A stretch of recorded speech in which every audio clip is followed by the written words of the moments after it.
우리나라 옛 이야기.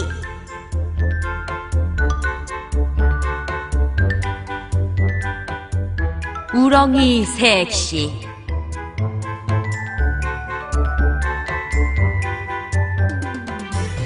옛날에 부지런하고 마음씨 착한 젊은이가 살았어요.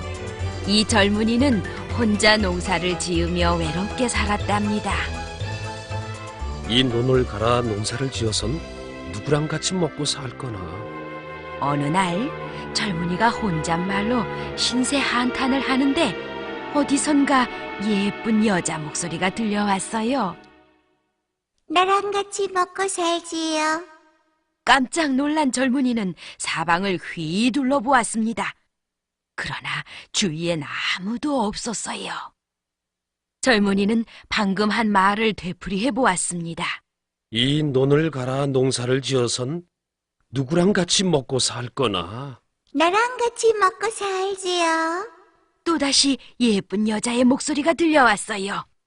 하지만 소리가 난 쪽에는 커다란 우렁이 한 마리가 있을 뿐이었답니다. 젊은이는 그 우렁이를 가져다가 물 항아리 속에 넣어두었어요. 이튿날 아침이었습니다. 밥을 지으려고 부엌으로 들어선 젊은이는 깜짝 놀랐어요. 아니, 이게 웬일이람? 누가 밥상을 차려 놓았지? 부엌에는 김이 모락모락 나는 아침상이 놓여 있었답니다. 망태엔 논에 나가 일하다 먹을 점심 밥까지 담겨 있었어요. 젊은이는 집안을 샅샅이 둘러보았습니다. 하지만 집안엔 아무도 없었어요. 이 이상한 일은 하루도 빠짐없이 계속되었습니다. 도대체 누굴까? 어느 날 젊은이는 일하러 가는 척 집을 나섰다가 살며시 뒤껴들어가 집안을 엿보았어요. 아니, 저럴 수가. 우렁이를 넣어둔 물 항아리 속에서 예쁜 색시가 나오는 게 아니겠어요? 그 색시는 우렁이가 사람으로 변한 것이었어요. 젊은이는 숨을 죽인 채 우렁이 색시를 지켜보았습니다. 색시는 집안을 쓸고 닦았어요. 빨래를 하고 바느질도 했지요. 저녁 때가 되자 밥을 지어 맛있는 밥상도 차렸답니다. 그러고는 다시 우렁이로 변해 물항아리 속으로 들어가 버렸어요. 자, 놓쳤구나.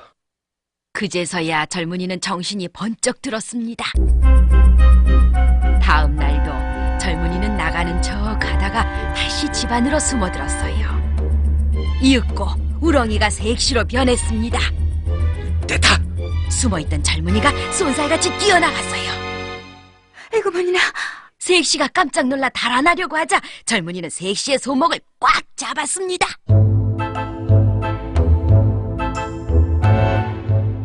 색시는 용왕의 딸이었어요. 젊은이는 색시에게 자기 아내가 되어달라고 졸랐지요. 아직 때가 아닙니다. 저를 놓아주세요. 당신이 농사를 지어서 같이 먹고 살자고 하지 않았습니까? 젊은이는 물러서지 않았습니다. 결국 젊은이와 우렁이 색시는 혼례를 올리고 부부가 되었어요. 남편은 아내를 위하고 아내는 남편을 공경하며 하루하루를 행복하게 살았답니다. 그러던 어느 날 젊은 부부에게 뜻밖의 근심거리가 생겼습니다.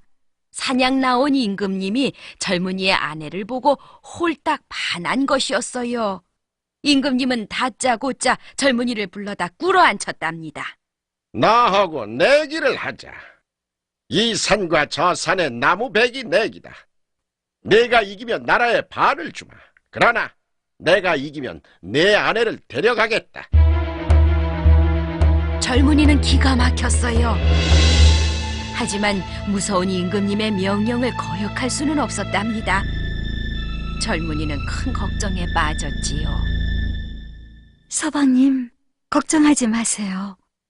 젊은이의 말을 들은 아내는 편지를 한 통 써서 반지에 메어주며 이렇게 말했습니다.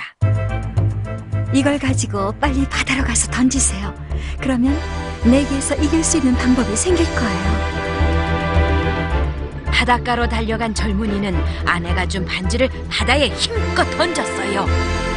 그러자 놀랍게도 바닷물이 갈라져 길이 열리고 산으로 지은 용궁이 나타났답니다. 용왕이 젊은이를 반갑게 맞이했어요. 자네가 내 딸과 결혼한 젊은이로군. 이걸 가져다 쓰면 내기에 이길 수 있을 걸세. 부디 행복하게 잘 살게나. 용왕은 젊은이에게 허리가 잘록한 호리병 1개를 주었어요. 드디어 임금님과 젊은이의 나무배기 내기가 시작되었습니다. 임금님은 수백 명의 군사를 풀어 나무를 베기 시작했어요. 젊은이는 용왕에게서 받은 호리병 뚜껑을 열었지요. 호리병 속에서는 수천 명의 작은 사람들이 개미떼처럼 쏟아져 나왔답니다. 작은 사람들은 쑥 커지더니 온 산의 나무를 순식간에 베어버렸어요. 그러고는 다시 작은 사람이 되어 호리병 속으로 들어갔습니다. 젊은이가 나무베기 내기에서 이긴 건 물론이지요. 하지만 임금님은 약속을 지키지 않았습니다. 대신 내기를 한 가지 더 해야 된다고 우겼어요. 말을 타고 저 강을 먼저 건너는 사람이 이기는 거다. 이번에도 젊은이는 아내의 편지를 가지고 용왕을 찾아갔어요. 용왕은 젊은이에게 작고 야윈 말을 한 필 주었습니다. 임금님의 흰 말은 크고 힘이 셌지만 절반도 건너지 못하고 물에 빠져 허우적댔어요. 하지만 젊은이의 작은 말은 단숨에 강을 훌쩍 뛰어넘었답니다. 이번에도 젊은이가 이겼어요. 그러나 임금님은 물러서지 않았어요. 이번에는 배를 타고 바다를 달리는 내기다. 젊은이는 또다시 아내의 편지를 가지고 용왕을 찾아가 작은 배를 한 척 얻어왔어요. 젊은이의 작은 배는 바다 위를 쏜살같이 달려나갔답니다. 그런데 임금님의 큰 배는 산더미 같은 파도에 휩싸여 물속으로 가라앉고 말았어요. 살려줘! 나 좀 살려줘! 젊은이를 태운 배는 바다를 한 바퀴 돌아 다시 무트로 돌아왔습니다. 하지만 마음씨 나쁜 임금님이 탄 배는 바다에서 영영 돌아오지 못했어요. 백성들은 젊은이를 둘러싸고 만세를 불렀습니다. 마음씨 고약한 임금님이 벌을 받았다. 저 젊은이를 임금님으로 삼읍시다. 새 임금님 만세! 임금님 만세! 젊은이는 새 임금님이 되었어요. 우렁이 색시는 왕비가 되고요. 그 뒤 새 임금님은 백성들을 아끼고 사랑하며 나라를 아주 잘 다스렸답니다.